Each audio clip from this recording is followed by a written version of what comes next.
Hello, aspirants. Welcome to Insights I Can initiative. I hope you're finding the series useful and you're going to stay with us to make sure you gain those small extra brownie points in your answers, which actually make a lot of difference in determining your rank in the examination and also the service which you are actually aspiring for. And yes, I would like to thank the students who have commented in the comment section and also have tried to attempt an answer. You will find the model answer or expected answer in the description box down below. So please stay with us in the same way and keep supporting and keep getting extra inputs for your answer. So to begin with, we'll all know that US elections are going on and there are quite number of articles coming in various newspapers discussing the way US elections are impacting the world, how this will impact India, whether Donald Trump or Kamala Harris victory, what will be the perception for various ideas like climate change and others.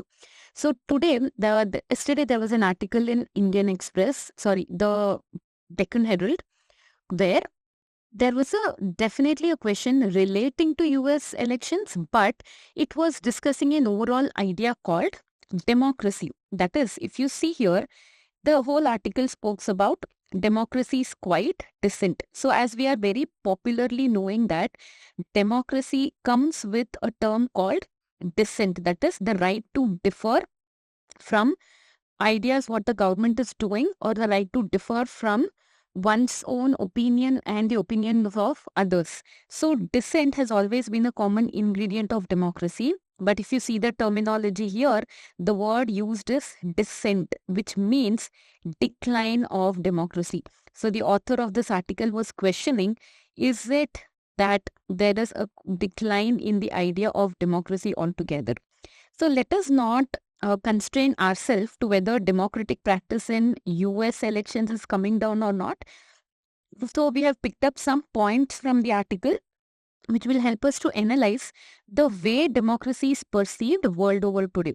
So just to brief you up, this article had started with the ideas of Germany and Italy.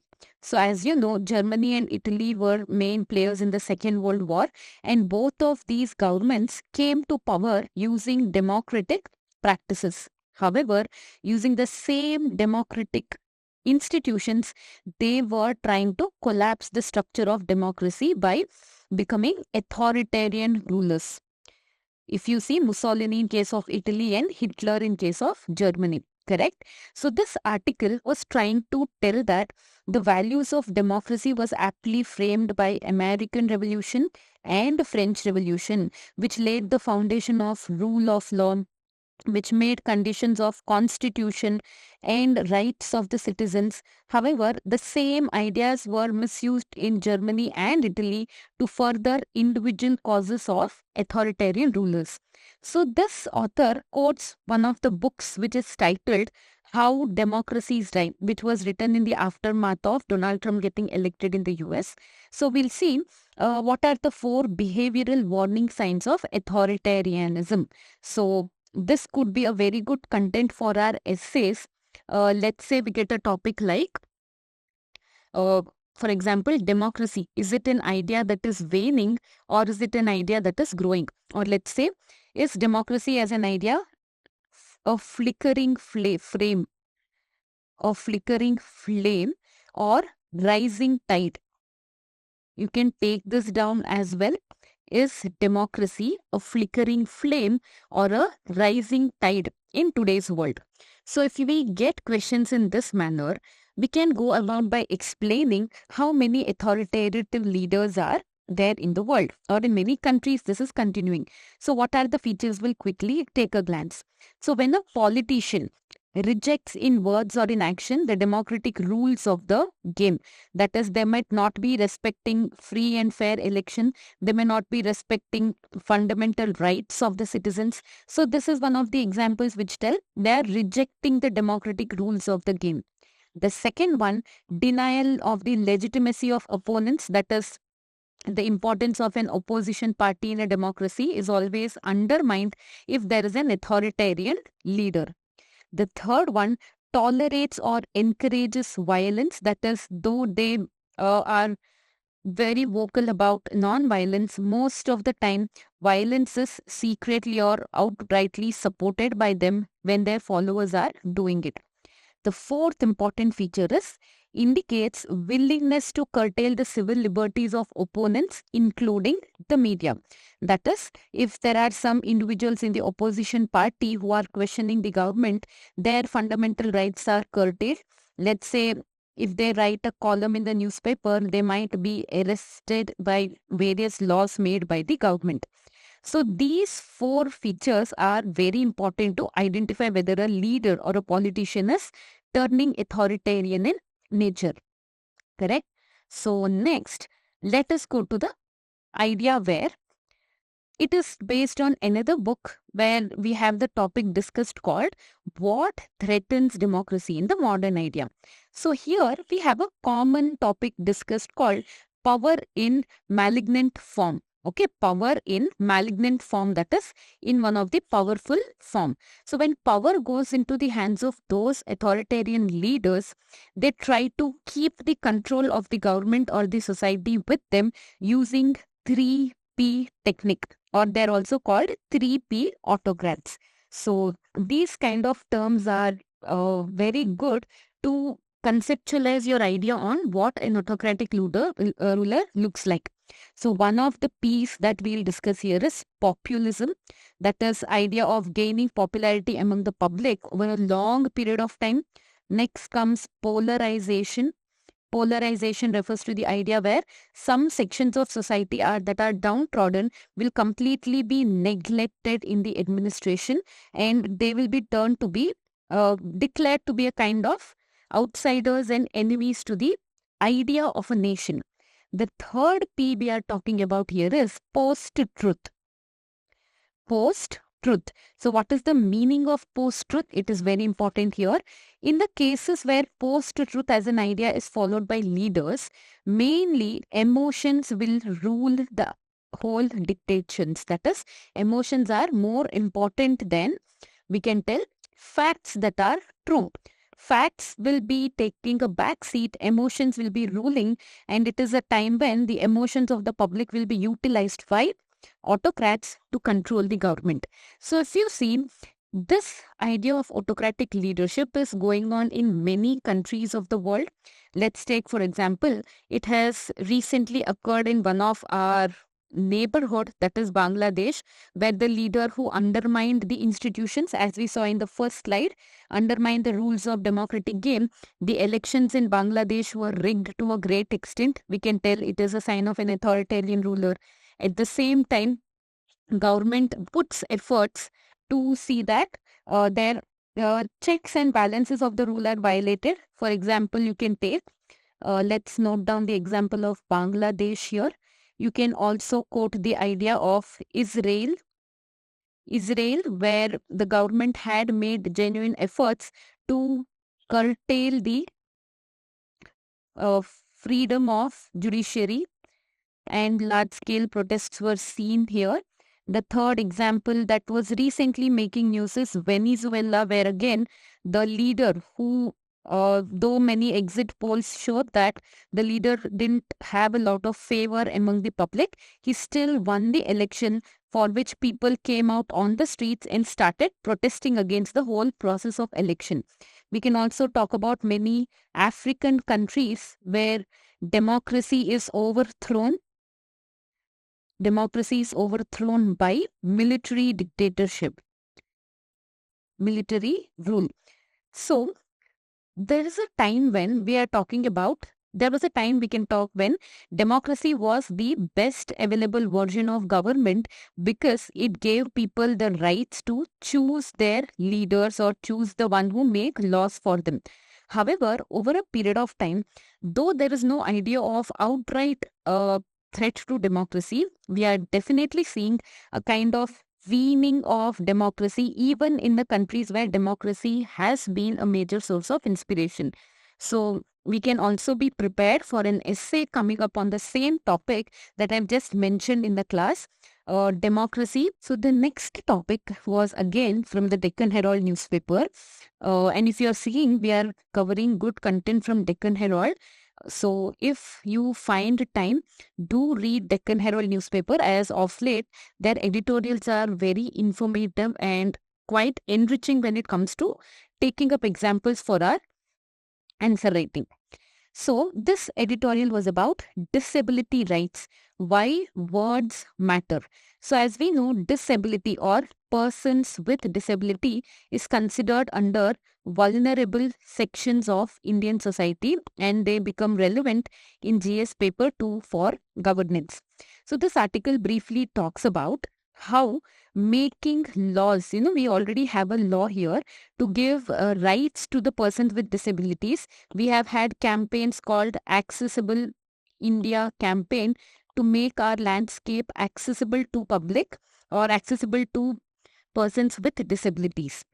But in this article, we are especially talking about words that we use or words that people generally use to refer to persons with disabilities. So we have often seen that the terms like deaf, dumb, the person who cannot walk, or lame.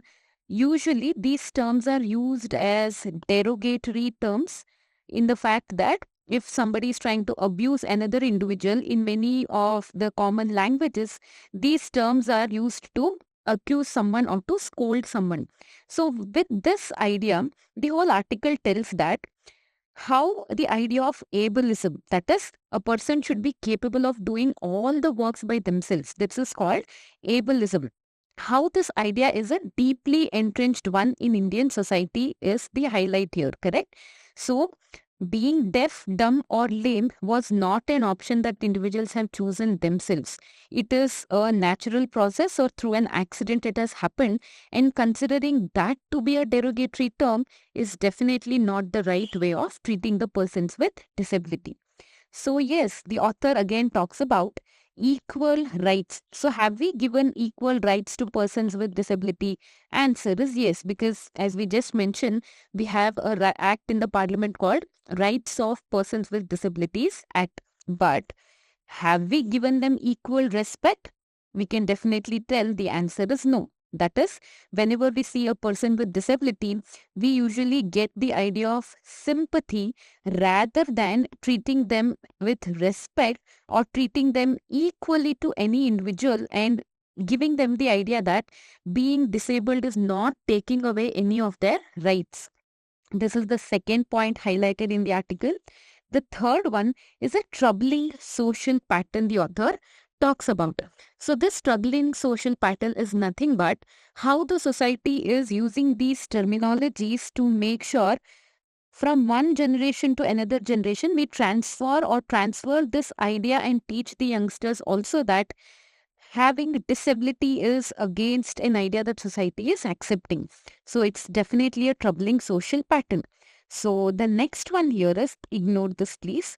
The next topic that was highlighted here is Divyangjan empowerment or insult. So till this act became an act of the parliament, usually the persons with disabilities were called Vikalangjan, or the people who are disabled. However, there was a new nomenclature built up with Divyangjan, or people who are having divine bodies.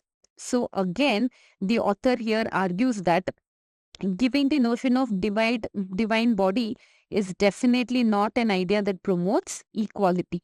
So by referring to them as divine individuals or Divyangjan, is it really that the government or the other stakeholders are empowering them, or is it also an insulting term?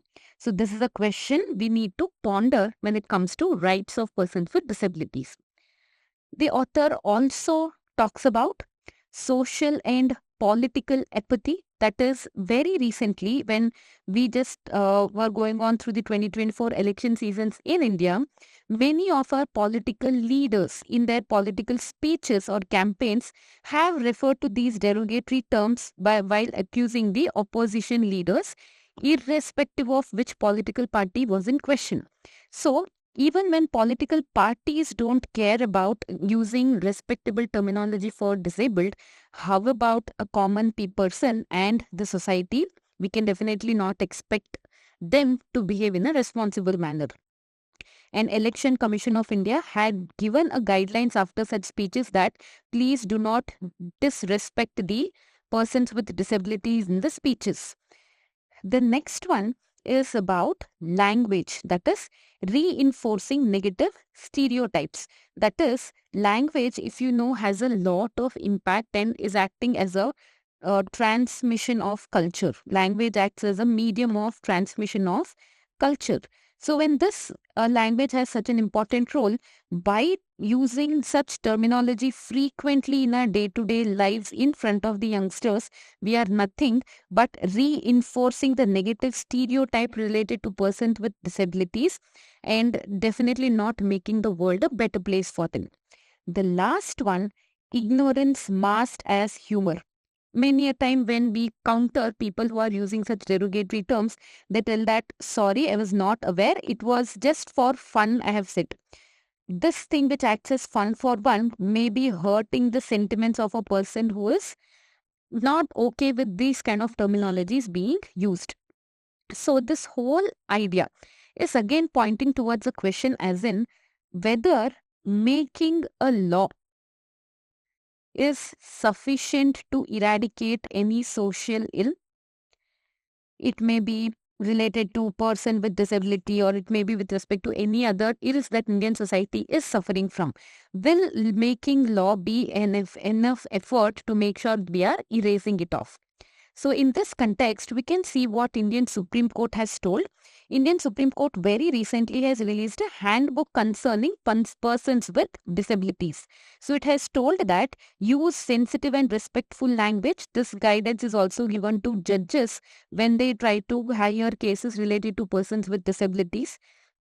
At the same time, it promotes people first approach, that is identify the person who is the point of talk here and not their identity as their physical bodies, right? So this was an important distinction made. People first approach, identity, not the identity first approach. So let us not limit ourselves to this particular concept of disability rights.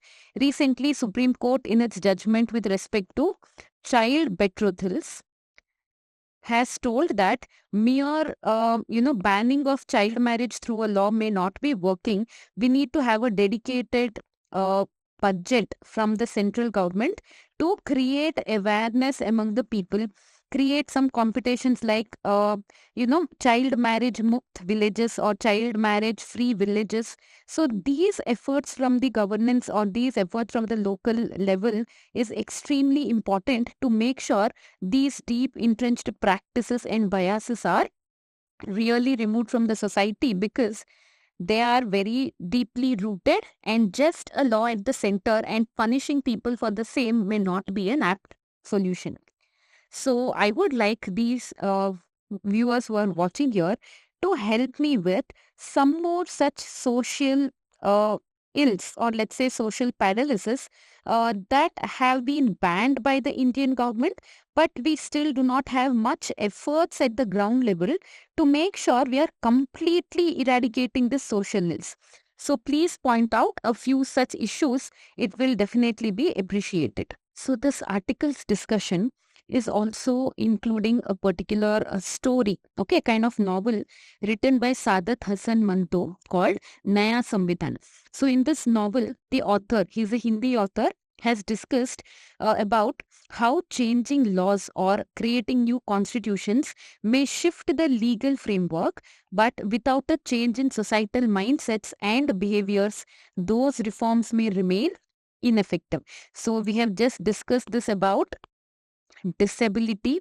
Making laws will not may give them the rights but not give them the respect that they deserve. At the same time, we have discussed about child marriages, and you, the viewers, will be telling me some more issues in the same pattern. So if we get an essay, let's say the essay's topic would be the law can tell you what to do. The law can tell you what to do. It cannot make you do it. Correct? This is a very popular quote. It is, told by Frederick Douglass. So do try to analyze these kind of topics from an essay perspective as well. We'll definitely be helping you out with that in the I Can initiative. So the law can tell you what to do. It can't make you do it. So let us go to the next topic now. It is an article from The Hindu itself about Chhattisgarh's industrial policy 2024 and 2029.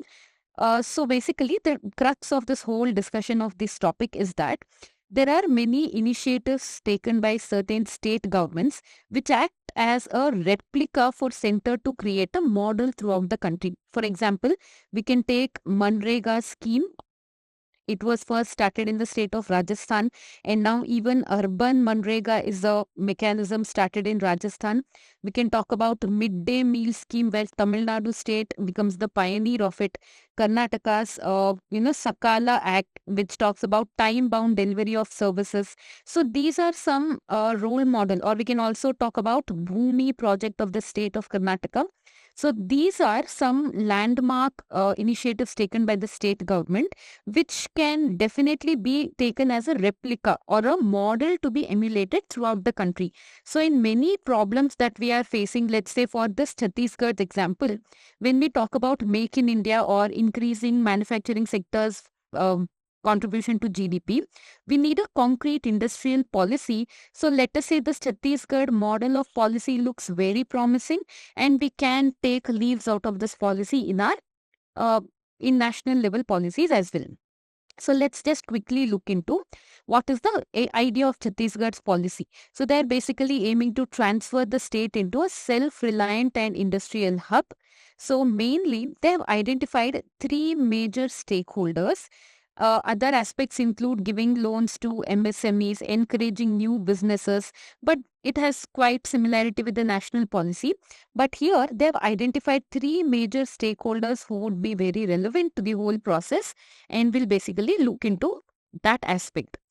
First one is, we can talk about Naxalites who have surrendered themselves with the government. So they are the main process. So here we are talking about rehabilitating surrendered Naxals. So what is given to them? They are given training in entrepreneurship.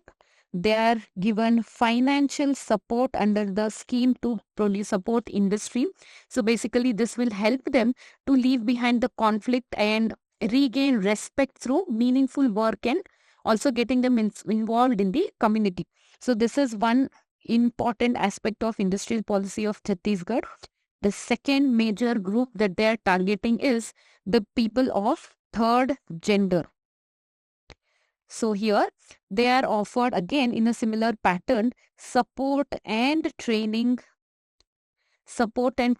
to build independent futures. So government backed financial assistance will be given. Just like how for Naxalites, financial assistance is given.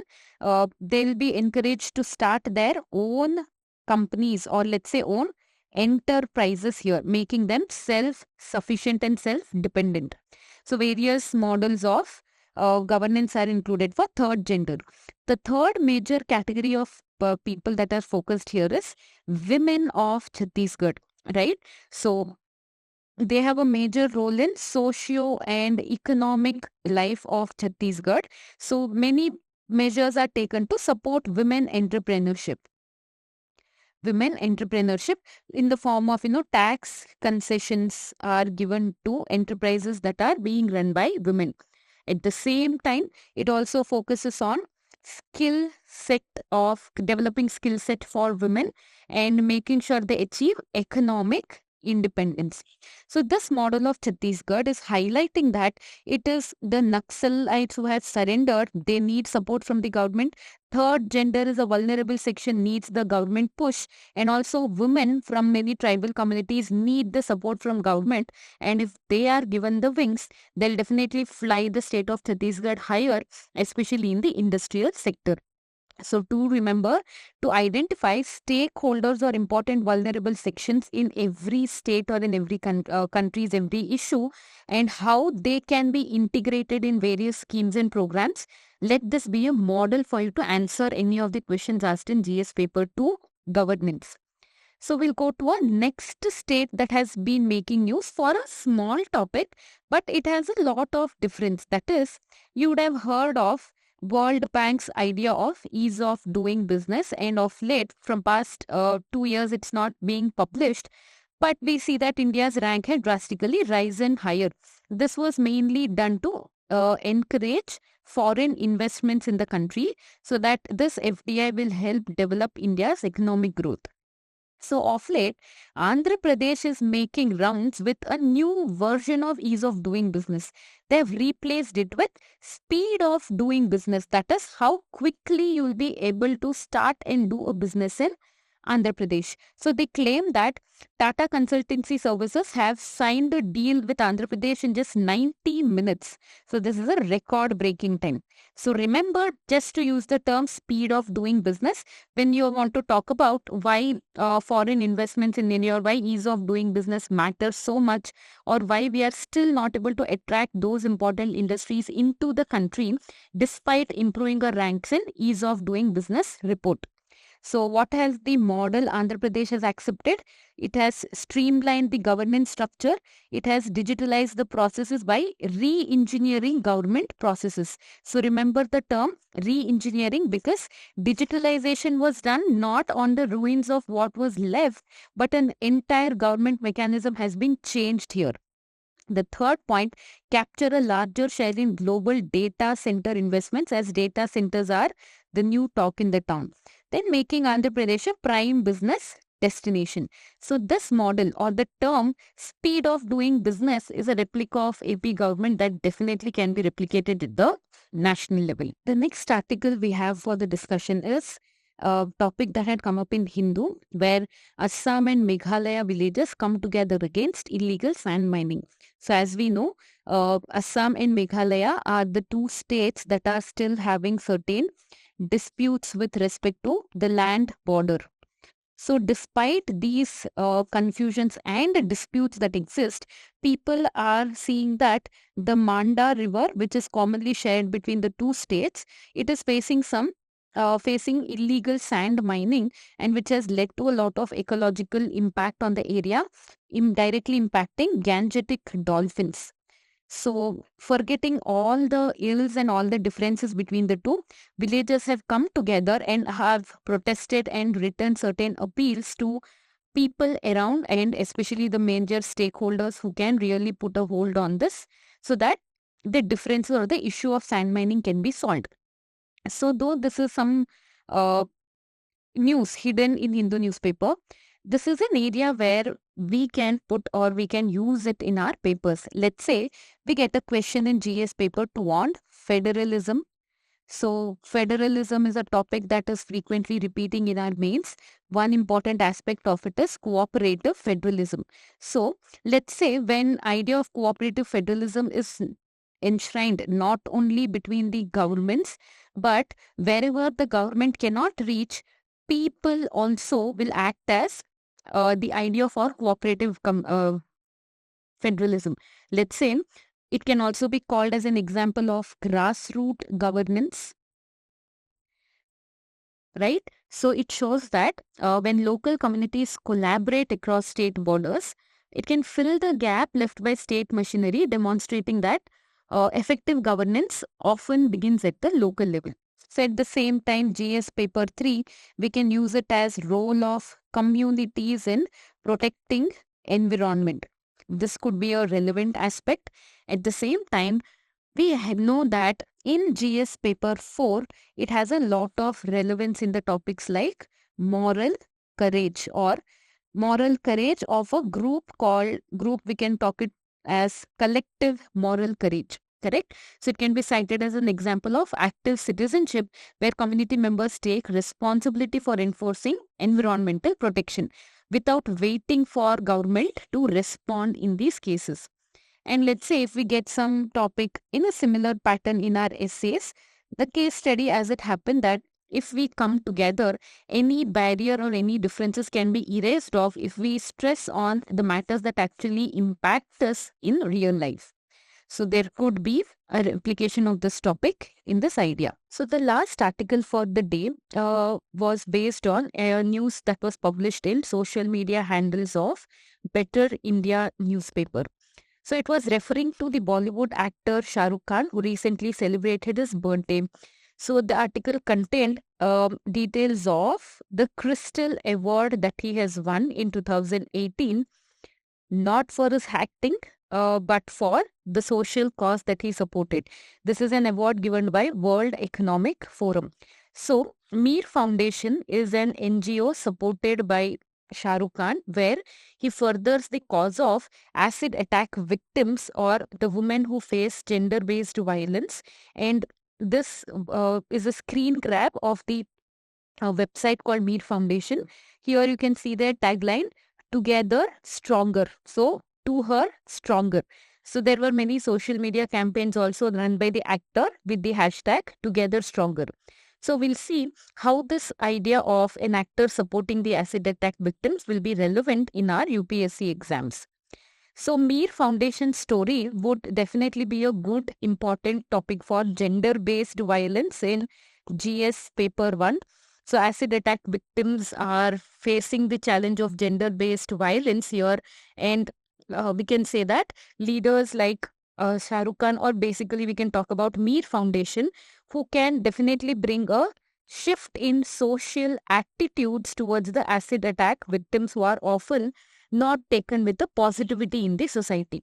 At the same time, we can also use the topic as a very good example, or even you can begin your answers on social justice under GS paper 1 again, where acid attack victims also come under a marginalized section of the society, and how Mir organization provides direct support to the victims, but it also aims to challenge the social stigma associated with acid attack victims.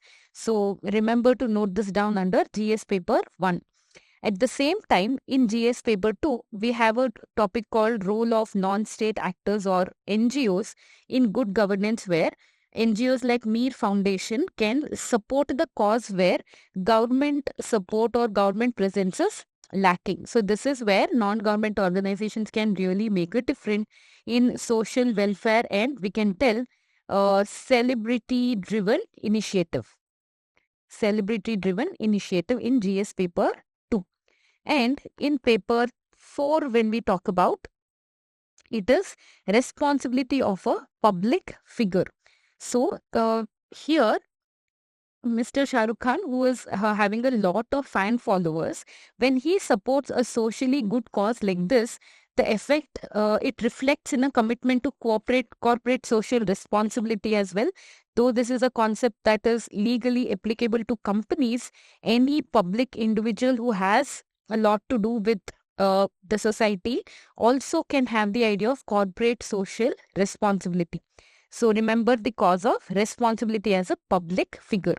So with this, we'll go to a little more deeper discussion of this topic called the practice of hero worship in India. So heroes, as we know, may be from the cinema, from the sports fraternity, from the political excellence. So these are certain heroes whom people literally worship in the country. So of late, whatever idea these heroes who are public figures, whatever informations they carry, there is a tendency of their fans trying to emulate this in their life. So as a public figure, the heroes definitely need to be a role model to the citizens and be bold enough to speak about the causes that they are working in. So, for example, the fan followers of Shah Rukh Khan here could be humble with the gender violence as a question, could treat women with dignity, and as a leader, he definitely is a role model. We can also take many good film stars like Dr. Puneet Rajkumar from the state of Karnataka. So after his sad demise 3 years ago, he had pledged his eyes. He had donated his eyes and worked for the cause of eradicating blindness.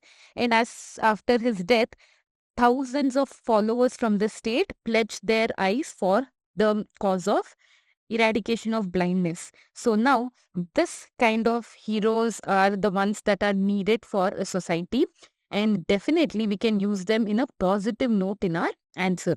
So hero worship may be negative as it takes idea of many negative repercussions of going extra mile to please a hero or meeting them. However, the idea of being a true hero is not to be worshipped but to be imitated, right? So remember the quote: to become a hero, do not ask to be worshipped but to be imitated. So let us end today's discussion with this topic. I hope you all have liked this session. Try to share it with your friends who really want to make a difference in their answer writing and are stuck in the whole loop of prelims, mains, interview, again prelims, mains and interview, because having an extra edge in mains definitely will be having a great impact on one's entire ranking and coming out of this continuous loop that we are stuck in the UPSC preparation. So meet you in the next session again with more informed and more interesting topics. Stay tuned and thank you.